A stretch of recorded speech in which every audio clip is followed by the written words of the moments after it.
as you took it back from the customer, but also dealt with in the sense that there's been some internal processes and tracking going on to complete resolution. Either that's discarding it or getting a credit from your vendor or whatever it may be. So let's look at a scenario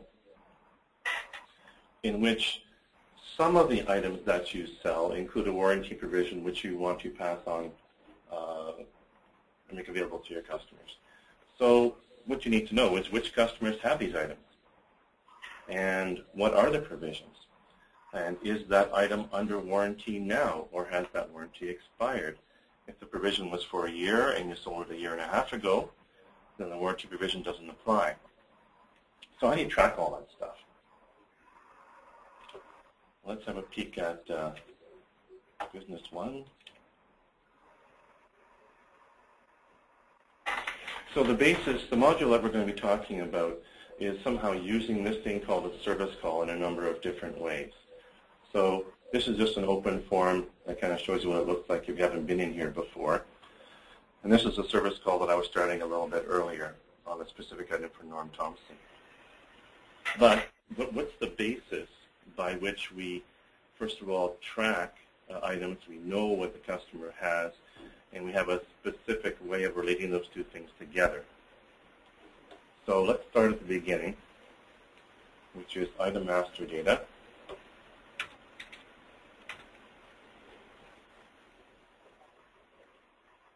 And I'm going to choose this HP 600 series printer.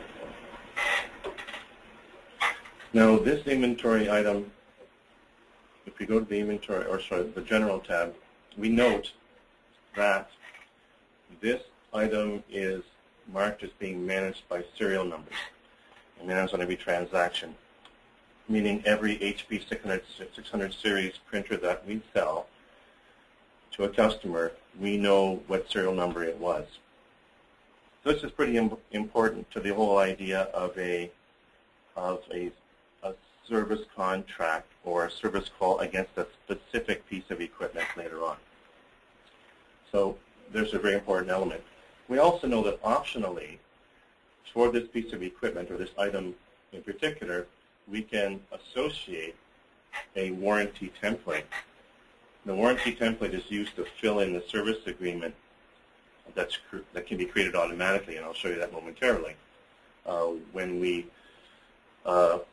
the customer purchases this equipment, and we can create the equipment card and we can start the service contract. So as an example of a warranty, this is a contract template. This data gets pulled in to service contract that's created when a customer buys this piece of equipment. It doesn't have to. That's the way this one's set up. And we can see the provisions here for service that relate to this golden warranty, which is every day and includes everything. Now, one of the important elements, if we're going to track these items by serial number and perhaps provide service or at least have a warranty provision, replacement or whatever, is to create a record that that customer has bought the particular item, and that's called a customer equipment card. In the administration module, set up general settings. Under inventory, then we can have our default method for managing serial numbers and batches. And we also have an option here when we're selling serialized items, shall we say, to automatically create a customer equipment card. The creation of that card then is the record. It's like if you filled out a card that came in a box if you bought something in a store, and that's the card that says you have this particular piece of equipment. And that's what that setting is.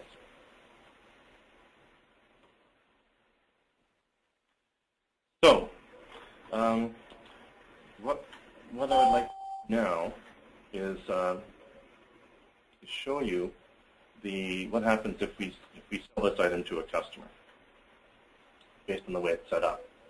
So let me go to sales.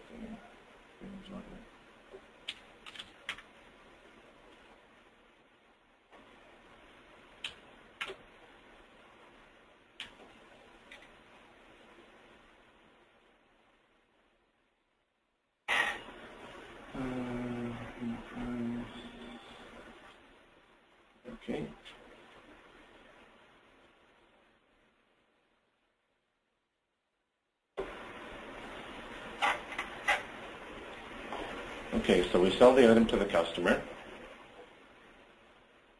This doesn't do anything in particular. And we want to go ahead and deliver this quantity of the item.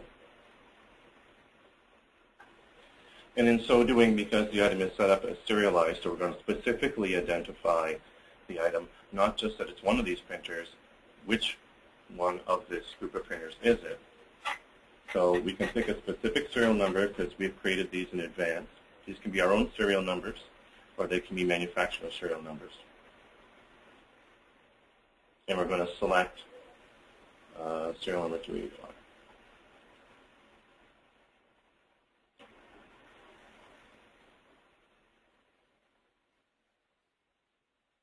So now we have delivered the item to the customer, and I want to show you now that we should have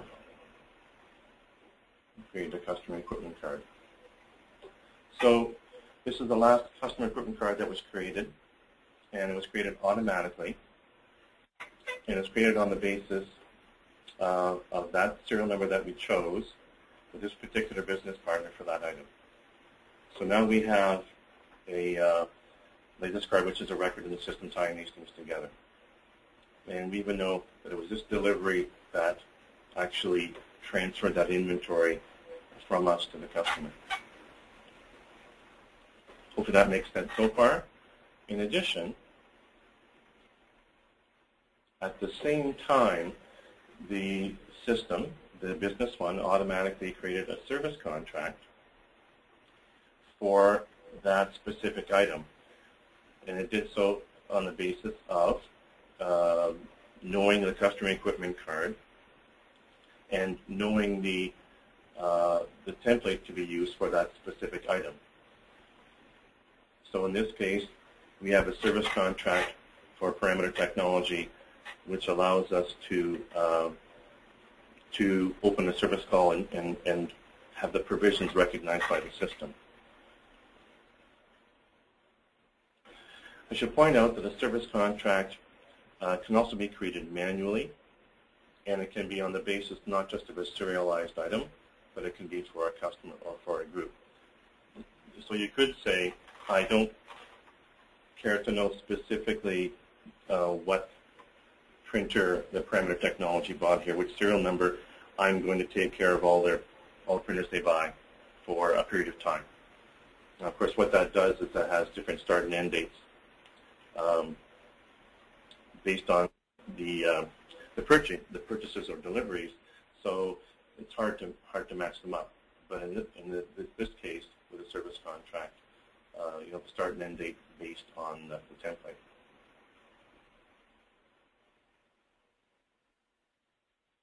So let's say we want to do some service on something. We have a service call module open, another service call, click our business partner. And when we come down to these fields, down below here to open the service call, this is where we can see that the customer equipment card and the service contract has a relationship in the system and can automatically be retrieved. So this is showing me the list of the equipment that Parameter Technology has bought from me, which I know about specifically with customer equipment cards. So we just delivered this HP series 600 series printer, and it's available to pick from this list. We can also do the same thing in the serial number list here, and we'll get the same equipment cards. So this is showing me all the cards, not which number they're based on. I could also, down at the item level, select any item in the system, and if I selected a 001 info print 1312, there are no contracts for that item. So I end up with a no contract field over here for contract number. However, if I were to blank that out, and go back to picking from my list, then I see that the contract has been filled in on the right here, and the contract number 23 is the gold warranty contract for Parameter Technology for that specific item.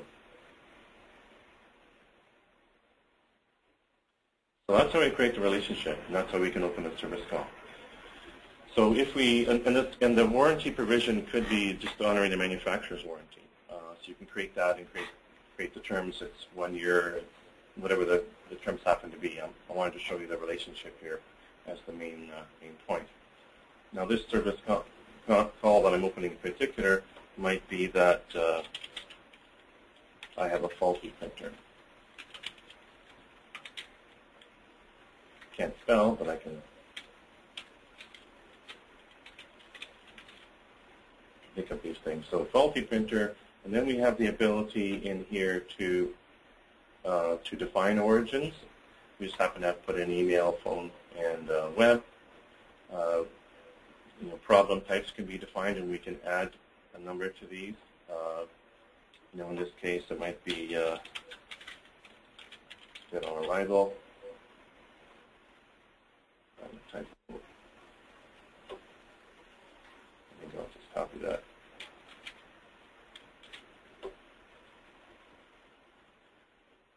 That can be the problem type.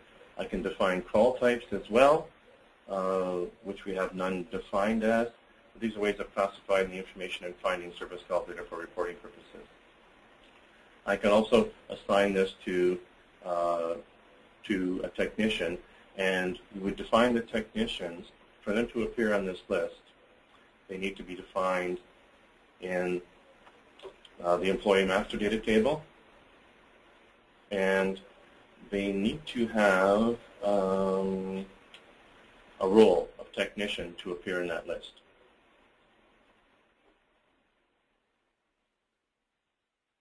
I have the ability to add other remarks here as well, which I may wish to do, and activities, which I'll show you a little bit later.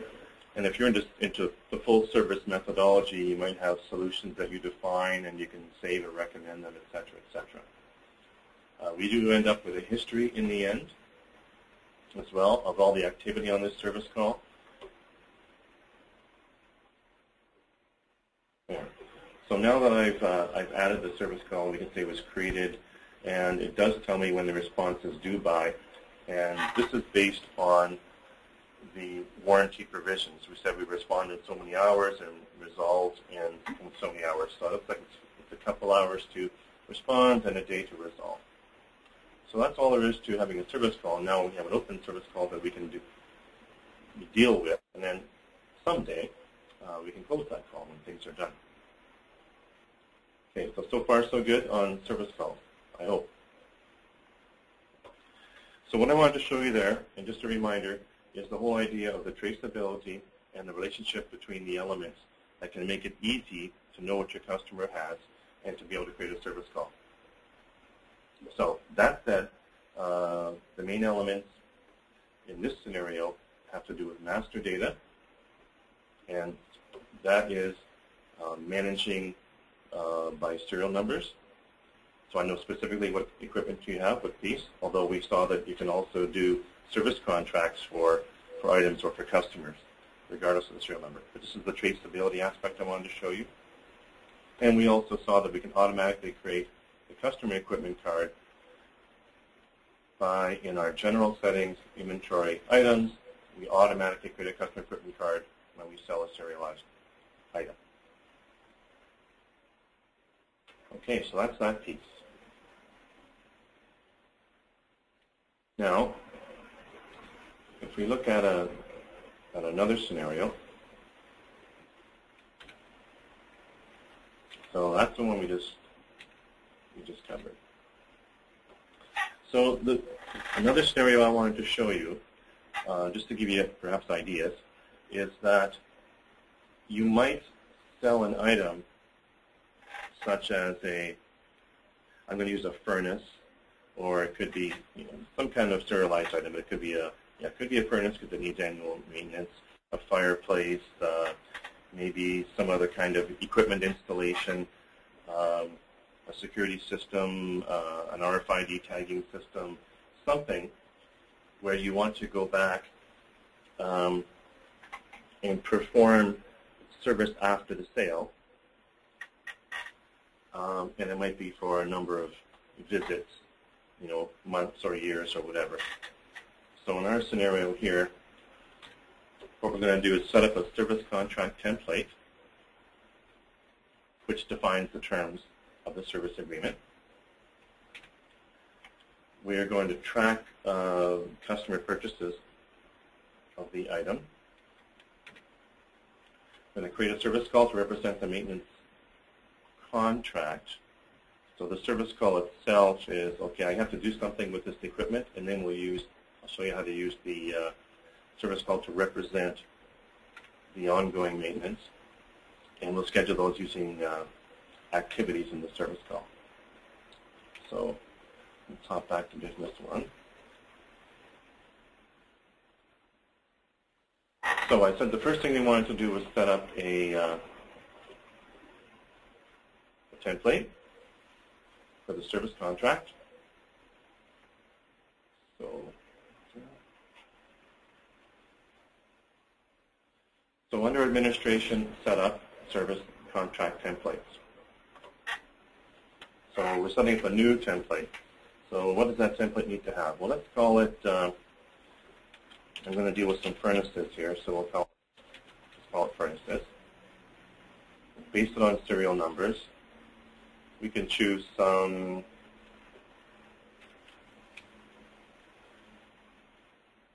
if we had provisions for emergency service on this item, then we may have different response and resolution times. I'm looking at setting up a maintenance scenario here.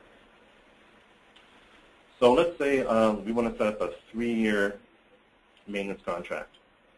The customer up front, when they bought this furnace, in the price was included 3 years of service. So we have a 36-month service arrangement, and maybe we give it a name like it's the standard 3-year with annual maintenance. Something like that. And maybe it includes working Monday through Friday, but not on the weekends, and it may include parts, labor, and travel. We can add remarks here if we need to, and of course we have attachments which might be maybe a signed agreement or a document of some kind that points to what the coverage really is, the fine print or whatever. So let's go ahead and we added that service template. Now, if we saw that the other item that controls the automatic creation of the customer equipment card is a serialized item. So in our item master data, if we look at I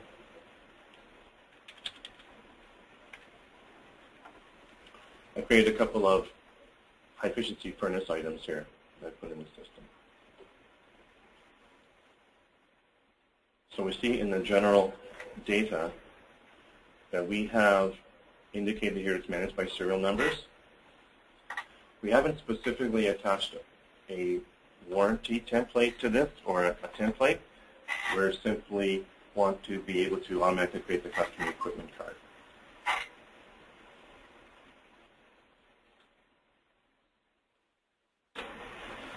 So what we need to do now is to sell this to somebody. And I have the option here.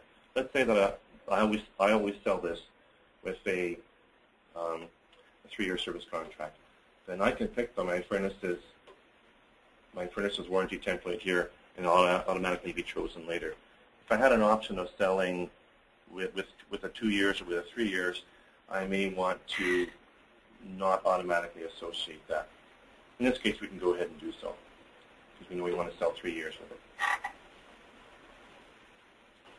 So we need to go ahead and deliver this item, as we did before. So let's go back to a sales order, and we will use the same business partner as previously.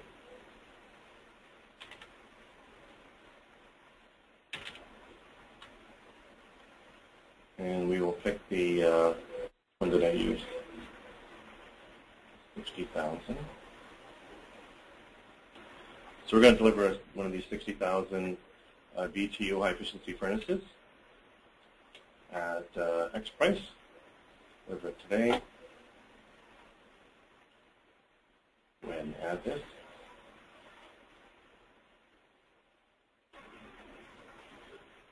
Take it forward to a delivery. Okay, it's still the same item. We're in good shape here.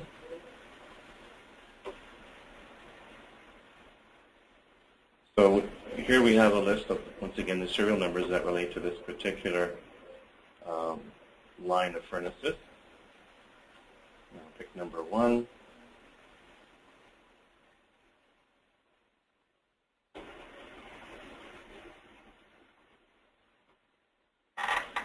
So now the customer has had that furnace delivered to them. Perhaps we also wanted to do an installation, and we could have a service call for that. But let's focus on the maintenance contract to begin with. So again, if we go to customer equipment cards, and I go to the last card, now we see the parameter technology has a furnace we sold them with a serial number. So once again, we have the automatic relationship there.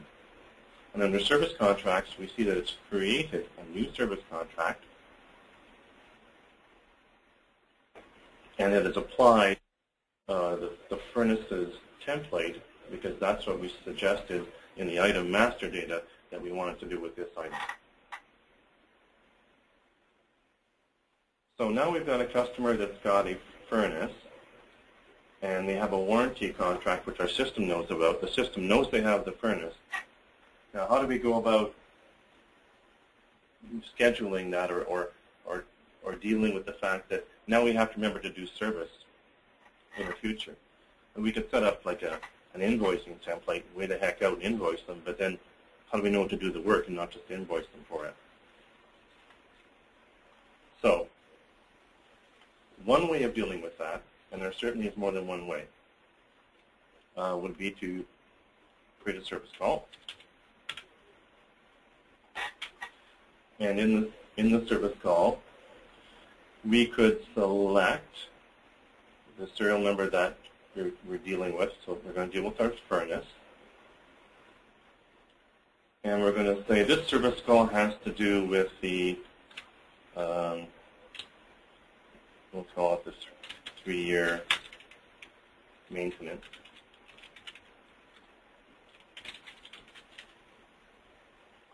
So rather than a specific kind of break-fix activity, something's broken, oh my God, they called, we have to go fix it, we're saying, well, we could use this to track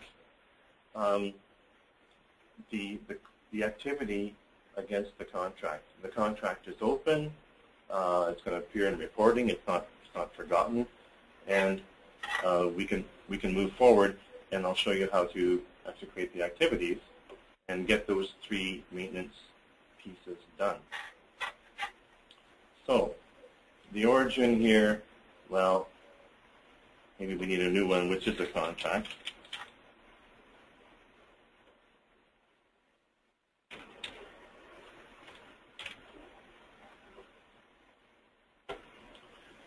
The problem type, well, there's no problem. The call type, once again, this could be a place where we put a type which is maintenance.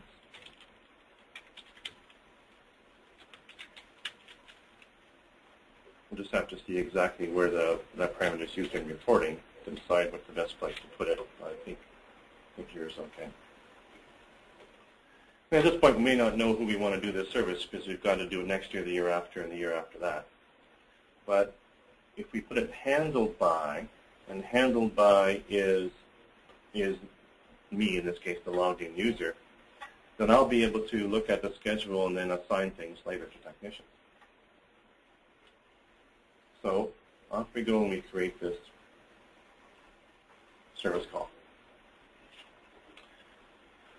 Now, if we want to then note to go back and do something 3 times to this furnace that we sold this customer, we can use activities to do so, and we can future date them. So perhaps let's make the first activity. We'll choose the kind that shows up in the calendar, which is other. Once again, we can have a type here, which is a service call, or maybe it's a contract call, contract maintenance, whatever. Subject, it could be just normal, and it's assigned to me. So what we would do is put something like year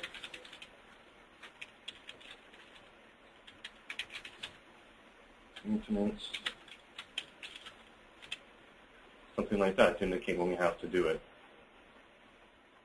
And then we would go to our calendar and just move it to next, somewhere around this time next year.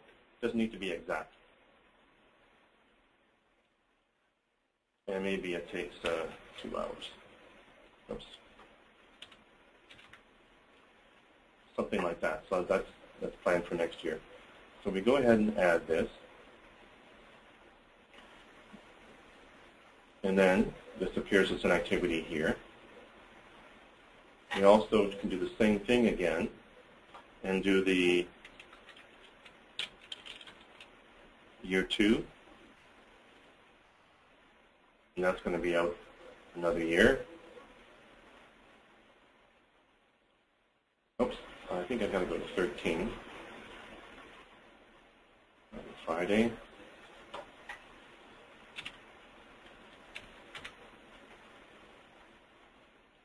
Right, and so on and so forth. And we can do our 3rd year as well. So for purposes of showing these activities, I'm going to go back and see if I can update this activity. I'll just make this one appear next week. Although you can see that they're well out there. I'll put this one on Monday.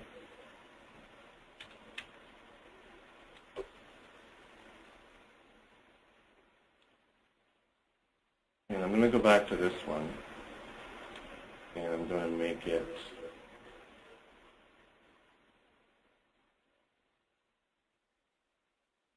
next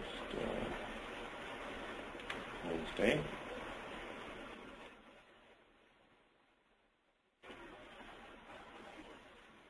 And I can create my 3rd activity here, which maybe I'll make, just so we can see the effect on the calendar, I'll make this next Friday.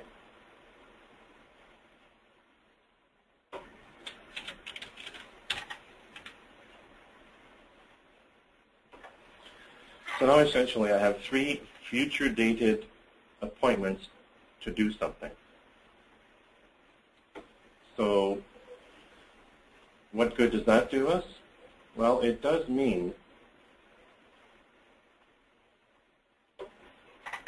that I can look in the calendar, and I've got an appointment today to inspect and repair a printer at Perimeter Technology. But if we go to, just for a week,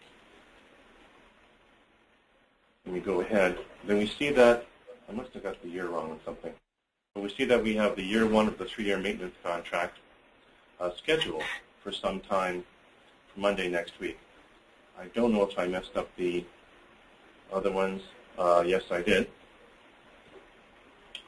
because I had the incorrect type. Put them on other so they appear on the calendar. There. Now in our calendar we have 3 different service appointments future dated to deal with the maintenance on the furnace.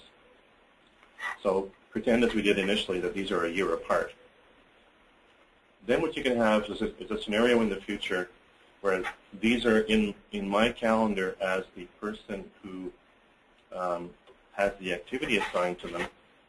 And when it actually comes time to do this activity, I may decide that, okay, I really want to schedule it. I can pick a specific time.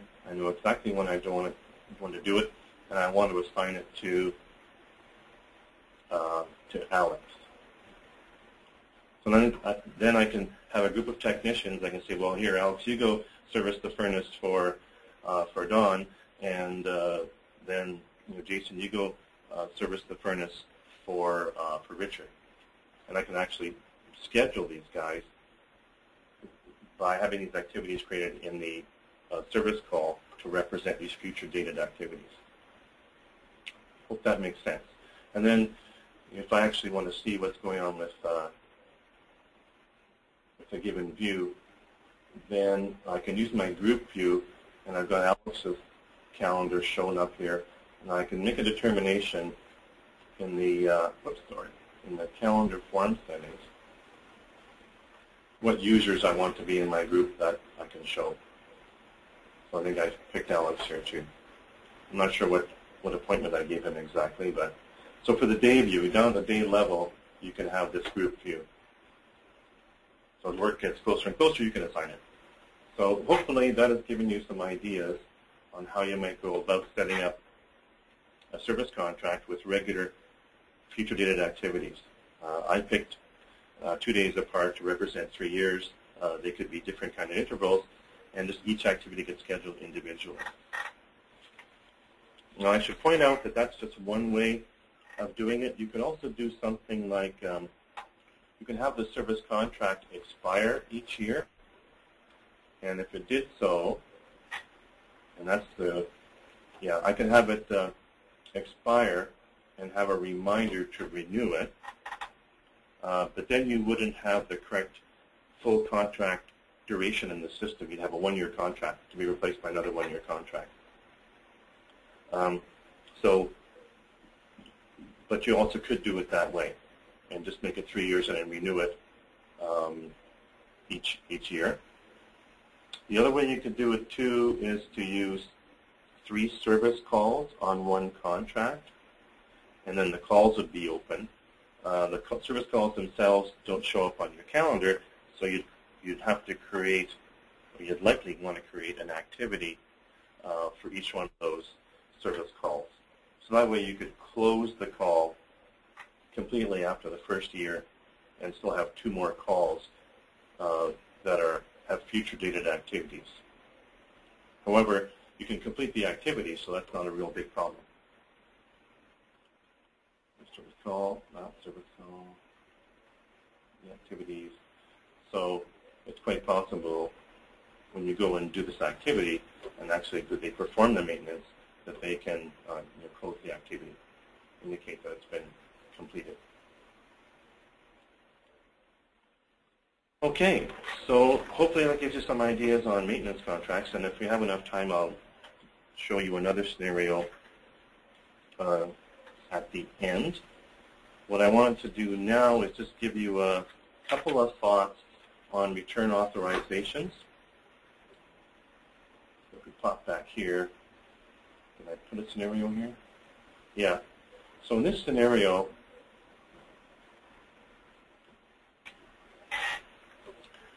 I think most businesses that sell stuff, not just services, have scenarios where they want to accept a return from a customer. And that's fine. The customer calls, says, hey, something that you sent me is DOA or is cracked or whatever, and just send it back. You go, yeah, sure, send it back. But how do you track that? And from the point you receive it, how do you track resolution? Not just with the customer, but internally. So what you want to do is avoid the stuff coming in being put into its own warehouse or on a shelf or location, and it just kind of sits there. And yeah, somebody sends out another unit to replace it, so the customer is happy. But what else are you supposed to do? You need to contact the manufacturer. You need to deal with your shipper if it's broken in shipping. Maybe some other things you need to do. So how can we do that? Well, we can set up a service call to represent an authorized return. We can track customer interactions around that service call or authorization. Maybe just as importantly, we can track internal activities. And that is, what did we do with it after it came back to us. And did we have to do a repair? Can we do a disassembly production order and put the good parts back in the inventory if it's a produced item? A number of scenarios. And you can track resolution.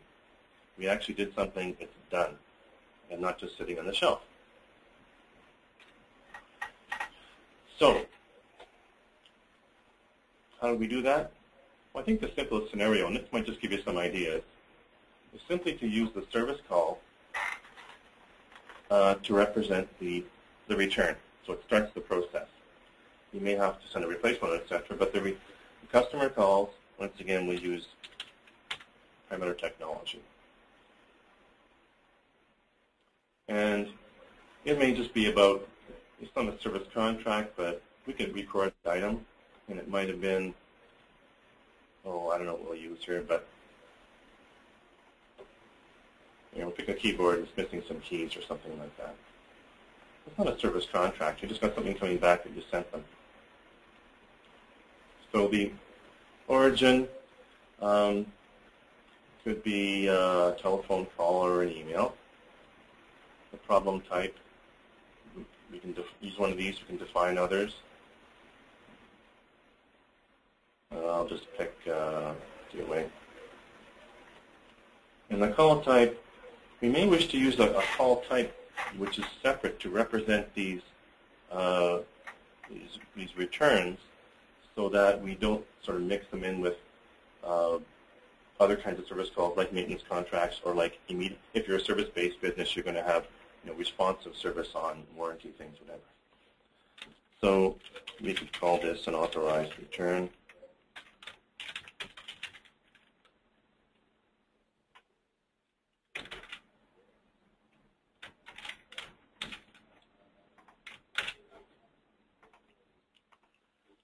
So we would pick that type of authorized return here. And the subject could be that goods aren't suitable or something. Something's wrong with it. So we've created a record. So fine, great. We know now that we have a service call. Now, because we put a type on it of authorized return, and it's still open, we have a relationship to say, is anybody dealing with these things? Like, what's happening when stuff comes back and gets put in the isolation warehouse or the returns warehouse, or it gets put on a shelf somewhere? What are we doing about it to finish it all off?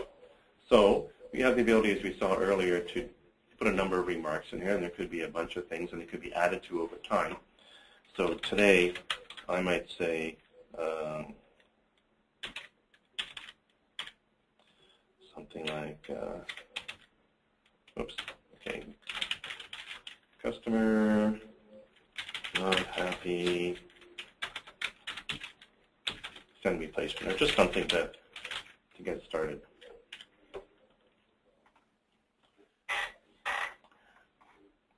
Now, once again, as we did before in the maintenance contract, this might be a good place where we use activities to track some things that go on with this particular item, this particular returned item. And we have to make these up, I guess, but activities could be a phone call to the customer to say we're sorry. So the subject is, we're sorry. I don't know, apologetic call. Let's put that in as the subject. This might be pretty goofy subjects, but I want you to get the concept and the idea. So it might actually happen where so-and-so, Jason, called contact person Daniel, or Jody, and said, we're sorry.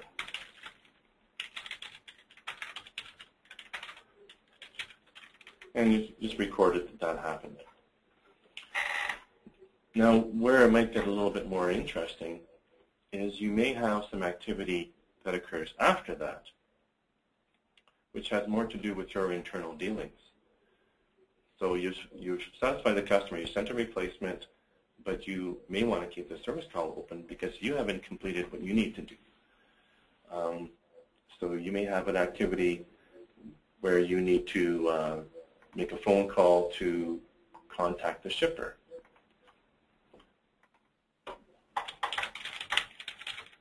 Because maybe they broke it. Or contact manufacturer, or contact someone.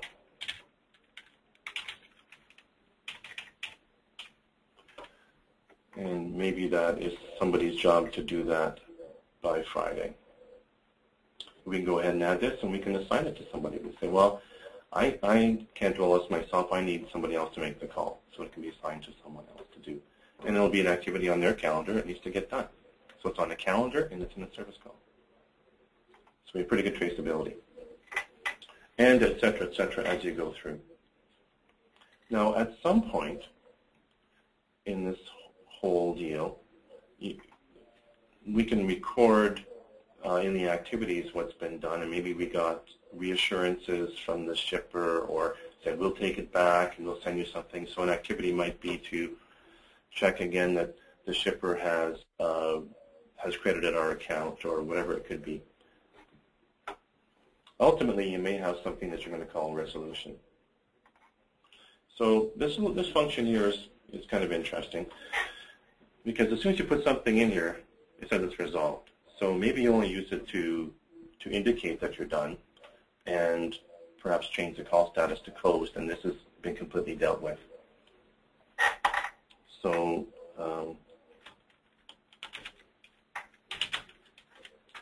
let's just go with this is dealt with. Once again, one of my typos. Go back to the main tab. So now we see that we've got resolution.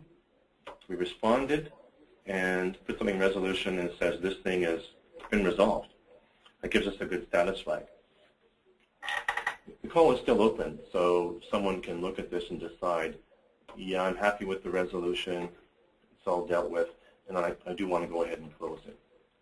But in the interim, while it's open and things are happening, activities occurring, we have a record of what's happening. We can future date and plan to make calls or follow-ups using the activities function. And we have a whole bunch of reports here, which I haven't even showed you, which can show you all about your service calls. So we have the ability to, I think we defined a problem type or call type of authorized return. And if we select that, then we can have a report on all the service calls which are authorized returns and see the statuses and see they're open. So we get a view of these things that have been sent back to us, and somebody's supposed to do something with it, and it usually gets put on the shelf and doesn't get done. Or maybe that's an assumption, but it can. So this gives a mechanism to solve that. So that said, looking at the time, those were the main functions I wanted to show today.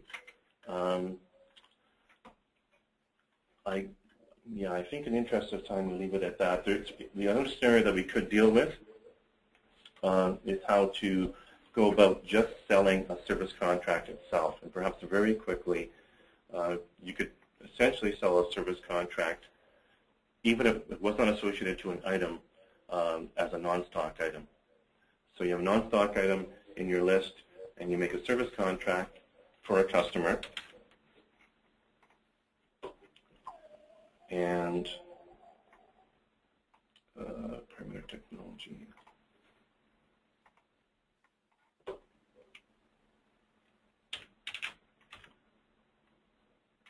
Oops. Oh, sorry. I messed that up.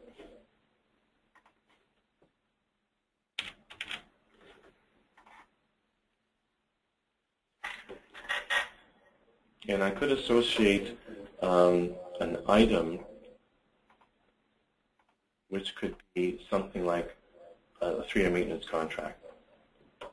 And then having that item, even though it's not serialized, it's not in stock, I can turn around and I can perform service calls against that and schedule those activities as well.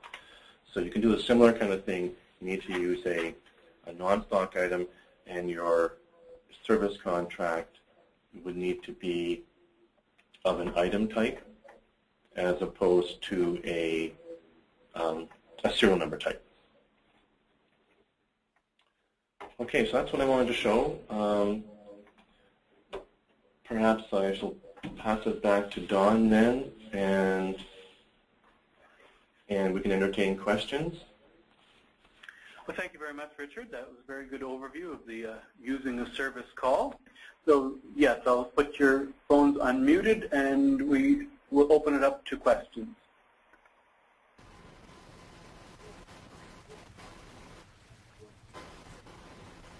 Any questions?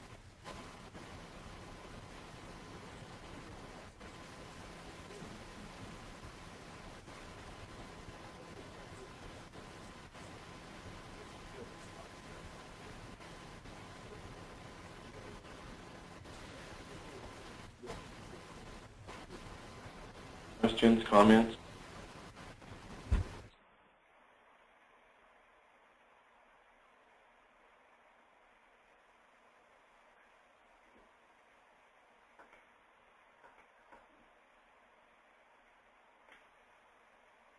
Well, without any questions, I think we'll close there. This session has been recorded, so thank you very much for your time. And session